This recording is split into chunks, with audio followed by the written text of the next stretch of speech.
Kenya is a dynamic country in East Africa with a population of about 55 million people. The capital, Nairobi, has been nicknamed the Silicon Savannah due to its booming technology sector, which has attracted more than $1 billion in startup investments in 2023. Kenya's economy has shown steady growth. Foreign direct investment has increased by 50% over the past 5 years. Kenya also has significant potential in agriculture, which accounts for about 34% of GDP. The country is one of the largest producers of potatoes and vegetables in Africa, although most of the production is consumed domestically. We traveled to Kenya to visit the Name farm and assess the prospects of investing in this business. Welcome to Kenya. Want to boil it down, it'd probably be something on the equivalent of So a you farm can solve manager. any problems? Like. Yes, I do everything. I do all the agronomy, I do the chemicals, I look after the tractors. I don't really have a job title, I do everything. You do what needs to be done. Yeah. So whether it's driving a tractor or whether it's making sure that the GPS systems are working, or have working on sort of compliance in the agronomy division. Of course. We have to do it all. And so I think that's what makes this farm different to all the other farms in this country, is the fact that you don't have one person sat in the office all day not doing any work, or sort of on a laptop saying, well, I'm doing some work. It's basically, we're farmers, we have to be in the field. So what's the main activity of your company? So we farm, so we've got at the minute we have 3 customers. So we have a company called Sunripe, a company called KHG, and a company called Kite. And that's for export vegetables. So our basis is on export vegetables. So the big shed you've got behind us potatoes is a multi-purpose store for our potatoes and for all our export vegetables. At the minute we're harvesting potatoes. They're not what they should be because the rain came, and I think that's basically the other thing. We've had problems with the rain. We've had more rain than we really wanted, and it's not helped us, but we have something which is better than a lot of people. Also, how we understand, you do it all for the export. I mean, you don't use... We do export, but we also do we do local for market. the local. Yeah. Okay. So we do maybe 200,000 cabbages a week, and then about 5 hectares of potatoes a week. So these potatoes now, they're being sorted out, and they'll be off to a factory. So they make crisps. How do you sort them? What's types of like? So they come from the field, and they come into this big hopper. As they come over here, they come over a roller on the front, and that's to take away all the dirt. Okay. So you end up with no dirt, and the dirt should come into here. So if you look in here, you have your dirt which is flowing down from there. Okay. It comes over here and then onto a web here. So now this sorts into seed. The seed will then be taken and put in the store, and then anything that's bigger than that will come through on the back here. Okay. There's 4 women here. Anything with a cut, so say like that, they'll clean out. Yes. And then your end result is here at the end. So this is all off to the factory.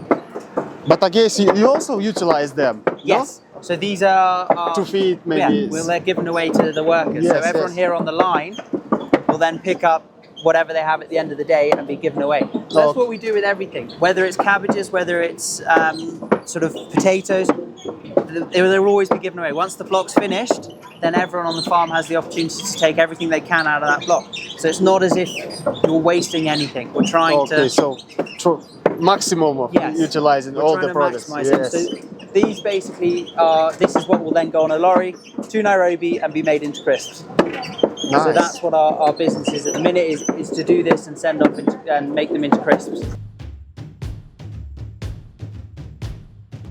But this is one of our local market. Our bread and butter here. Be careful.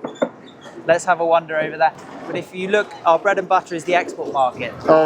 We're selling French beans, garden peas, 10-stem broccoli, and baby corn into the export market. And so we grow a lot of it. We're 400 hectares. We crop 3.5 times a year. Yeah. So it puts us into around 1,400 hectares of crops. And so what you have here is basically the end result of 10 weeks of very hard work. Is basically you get... This is like the final product. Yes. So you get... Which you export, yeah? Yeah. So you get your broccoli. Yeah. And that then goes off to the pack house. Yes. And is put in a bag and sent off to the UK. Nice. Can I try? Yeah. Of course, yeah. It's the only way you know. But it's basically, this is what the business is built on, really, this, on our export. And so we're very... So what kind of products do you like export? So we don't actually, so we have an export license, but we don't do any of the packing. The packing is done by other companies. In the UK? No, here in Kenya. So we okay. focus on the growing. For us, it's all about growing, and that's the hardest thing to do. Yeah. There's 1,100 exporters in this country. There's 2 growers of the size. Because packaging, it's not so hard. Just like put on the line. The difficult bit is this. Yes. Yeah, exactly. The packaging is not that. It can be done, and basically it's automated. Like we have 450 employees here, but we'd rather how many? 450. 450. Okay. But we'd much prefer to have 450 people. Okay. For us, we can produce as much as the market wants. So if the market's really good, then we produce a lot. Okay. If the market's poor, then there's nothing. So we can do you have about it. enough power Not really. to produce more and more. Yes, but it's dependent on the marketing in the UK. So for us, it's basically what the market tells you is what we get. So we need a really good market, and the market's there. It's just having the ability to find the market. Oh, okay. For us, we focus on growing. So a lot of it's basically, the way I view it is you're looking at trying to build a skyscraper. You need really good foundations. The problem with step by step. Exactly. The problem with a lot of these companies and a lot of places like this in Kenya is that no one has the foundations there. Yeah. So they will go out and they'll do that bit. They'll do the exporting because that's where the money is, which is all well and good, and it is true. That's where the money is. But without having a base, yes, you can't of course produce. you can. And so all of a sudden, you've got all these people then going, oh, but we've got no product. So what is like your future plans for the? If you talk about, do you have a business plan maybe? Yes, the model. I mean, or it's in your head only. It's in my head, and I think. Okay. No. Can you maybe like just tell us some future for us, plans? it's basically every week we're planting. We plant every week, and we plant a lot of seedlings. And so you're planting 500,000 seedlings a week. Okay. So the thing to do is you're looking to incorporate all of that into the business. So at the moment, the propagation is done by outside sources. So you're looking at bringing things like that into the business. So you're multiplying your revenue stream, but also you're having control. To grow, for example, 10% broccoli, it's done by a company called Sakata. The seed itself, just one seed, you're looking at 2 to 3, assume you're in euros. So you're looking at sort of 5 or 6 cents per seed. Per seed. So when you propagate that, the quality needs to be really high. Okay. At the moment, whether it's because people don't have the skill or whether it's because it's a money-making thing for them, the quality isn't there. Okay. So for us, it's basically to bring things like that, incorporate that. You've got other things like, say, GPS systems. Yes. In modern farming, you can't farm without one. Yeah, of course. We have 4 at the minute. So instead of being 70% efficient, you're being 90% Also efficient. like fuel consumption, all these things, yeah? You can track everything, and basically that's what you're looking for. So for us, I mean, the business plan is not to expand the farming side of the business, because the farming side of the business is massive. Okay. To buy equipment, modern equipment? We've got the equipment, we've got everything. For us, it's to move into other sources. So whether that's into packing, whether that's into propagation, whether that's into dealing GPSs. Okay. You want to have basically a lot of things going on, but the foundation of the business is this, is the ability to grow crops. Yeah, I understand. The ability to basically have trailers of broccoli come in and out every day. Now, so that's basically the foundation. Once we've got the foundation in place, you're looking to expand into exporting. And of course. In reality, that's where the majority of the money is. The money is in the secondary aspect, but you can't do the secondary without the primary. Of course, without the So that's what I mean. It's basically you have serious intentions. Yes, really. And that's the whole point. Is basically is to explain to people that the farming, we've got the farming down. We don't need the money for expanding the farming side of the business. Yeah. The farming side of the business is great. Yes, we'd like a few more things, maybe grow more potatoes, but the important thing is you have a base here. So for example, take seedlings. To propagate a seedling, we're paying about 175 shillings. So 1 shilling 75 per seed. You're doing 500,000. Okay, and we're in low season. When we get into high season, you're looking at 750,000. Okay. At 175 a week. So if you look at that and you'd work your sums backwards, and that's just us. I've got another client up there, Swiss client up there, who basically, if you can propagate, they'll come to you. Yeah. You know, we do a lot of work with them at the minute. We're looking to do a partnership with them next week. So you've got the opportunity to basically be pumping out 1 million seeds, 1 million plants a week, because the demand's there. The demand in Africa is huge. It's just having the ability and the skill to get into that market. You have enough machines right now, or you want to also buy some extra machines? Upgrade them. So look behind you here. If Yeah. you look at this tractor here. No, it's not very old, but It is. This one. That's 1972. Yes, this I can see. And Yeah. this here is 1997. Okay. So right now we're what kind of upgrades do you want to do? You're just looking to buy sort of something that's we're not saying brand new. Yeah. This came from England secondhand. Yes. We've doubled the amount of hours. Tractors are measured by hours. We've doubled the amount of hours. Yeah. But if you look at the size, it's 165 horsepower. There's no one in the country on the vegetable side of the business with tractors this size. Yeah. You know, everyone's on 100 horsepower tractors that they can then go and buy. For us, it's basically, you're looking to upgrade something like that. So you're looking, say, instead of looking 1997, you're maybe looking at 2017. And how many machines do you have? We have 20 at the minute. 20 of various sorts and various sort of shapes. So you've got your small tractors which pull trailers in and out the field. You've got your big tractors that this plants everything. And that's the other thing with us. We're incredibly mechanized. We're as mechanized as you can be. Everything we plant is planted by a machine. Africa is where the opportunity is. I was brought up here. I'm a Kenyan citizen. You speak also? I speak the language. Okay. This is home for me. This is home. I can go to England. My dad's from the UK. I can go to England, but that's not home. That's just, you know, it's a means to an end. It's where I go and buy my tractors from. Really amazing. How big is the territory here? How many square meters? So I don't know, hectare. How do you count We're it? 400 hectares. We have 7. So here we farm differently to the rest of the world. Yeah. We have centre pivots. Oh, so the water is down below us. Yeah. There's a massive aquifer. It's about 25 meters below us. My parents have been here for about 25 years, since before I was born. Yeah. And the water's never changed its level. So you have the sustainability of the water being there. Yeah. And so it's basically, you have the sustainability of the water here. The area here, this is owned by an Italian sort of, I don't know what he is, but he's got 30,000 hectares here. Okay. It's minimum of 30,000 hectares. There is huge amounts of water. There's lots of centre pivots. Mm-hmm. So I think he's got about 32 centre pivots. To get the final product? 10 weeks. 10 weeks. 10 weeks, varying from crop to crop. Okay. So certain crops, so say for example beans, you're looking at 2 months. Broccoli about the same. Baby corn, you're looking at 2.5 months to 3 months, depending on the time of year. And potatoes, 120 days. Okay. So everything has a varying sort of.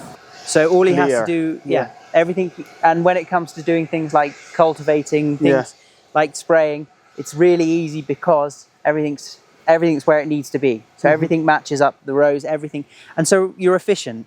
Yeah. So instead of going sort of, you know, anywhere between, so for us, it's like you're looking to be about 90-95% efficient on everything you do. You'll never be 100% because that's impossible. Yeah, of course. But you'll always be. You need always to leave. You'll always be nearby. Yeah. And I think that's the thing. The reason we have GPS is because he's looking to work into this strip. So you look at the depth of this strip here, that's where the root will grow. So now if you look here, it's solid. Yeah. So nothing really should grow there. So that's why we plant with GPS, is because we're looking to put the seed into here. Okay. And as it grows up, as it grows up, the roots are being focused into the ground. So basically, you're getting a straight root, and it's taking its nutrients that way. Because you don't. The worst thing you can have. It's the same thing with everything. You want everything to be straight. Yeah. Because it's the path of least resistance, and so that's what you want. So if it's going straight, the nutrients coming in are going straight into the plant and straight through the leaves, and so you get a better result rather than basically planting it into concrete. And you look, it's soft all the way down to here, and so even in the sides here, you get a shatter effect. So you start to build out a bigger side. In farming, you'll never know what you're doing. It's basically, farming is, as much as we want to say, oh, there's skill to it, farming is educated guesswork and trying to work out what's the best way forward. Powerful also, yes? It must be. Yes. So it's a sort of the most efficient way we have of irrigation, because we've got the water. And so we won't go in because it's muddy at the minute. But what we'll do is, before we do this, we'll try and open up the soil so that our water is used better. Because we're in a country where basically we don't have a winter for... I know some of the countries, they use this kind of chemicals. Yeah. And so we're trying to avoid that. I think that's what makes us different to everyone else here, is that we spray as a last resort. Everyone comes to this farm and you'll come and other people come visit, the supermarkets come visit. Oh, what do you spray? You must spray a lot. No, it's the complete opposite, because basically we're trying to make everything grow sort of sustainably. We want everything to be hardy. You're trying to keep water in the ground, you're trying to keep the crop growing, and you're trying to keep the pests off. We peel baby corn, so basically this is not the way you meant to do it, but you tractor drivers and things like that, they've never been a tractor driver. Of course, I understand. Yes. They've been tractor drivers, they've come here, they've started doing something else, say, probably look after a tractor. But this is also good for Kenyan people, they have opportunity to grow also in your company, inside of your company. For us, it's like trying to keep the same people in the same place. It's a family thing. I mean, the guy who drives the forklift, he used to be, which is a highly skilled job. There's not many people who drive forklifts in this country. We used to play football together in the garden. Okay. The guy who's running this one, who's running this pack house here, or this peeling operation, he's growing up, he was my first friend. So the whole point is that it's like a family, big family. It is. For me, it's a lot of it is basically I take a lot of enjoyment in people going up in the world and watching people go from basically they come here and they're lifting crates up and down to driving a tractor. I mean, again, the guy who's using the GPS in the field, when he first came, he was a loader. So basically his job was to lift the crates up and down. Yeah. Now he's sat in basically, no one knows how to do silly things. Yeah, of course. And so basically you're teaching them, and at the end of the day, if they can't do it, then that's either a reflection on you or a reflection on them, and it's basically in a place, in a house. Yeah, you're teaching them. Yeah. You have to do things yourself, because otherwise nobody will do it. You can't explain to somebody how to do or something. You need to wait for somebody, for a specific guy who will come, who comes next week or maybe next month when he's available, just to fix small problems. Exactly, yeah. But if you can't do it yourself, how are you meant to explain how you want it done? Oh, of course. I think that's the big thing. Well, the oldest thing we have is my dad, and then after that it'd be the forklift. Oh, okay. But yeah, And the newest one? We've got a tractor from 2020. Oh, okay. But it's basically everything here. We're about 20 years behind everyone else. Of course. Anything that's 20 years old, so say anything that now would be 2004, is classified as new. I mean, that machine there is so 20. But you look at that machine there. That's 10 years old. Okay. So it means that this is a new machine. Yeah, but in this country, that's like that's the highest technology there is. Okay. And it means that we can do everything safely. And not have to worry about contamination. But I think that's also the other thing. You've got to taste your product. How are you meant to know it's any good if you don't try it yourself? It's a bit like being a chef. Unfortunately, yeah. Farming, you've got to be a man of many talents, unfortunately. And I think that's the...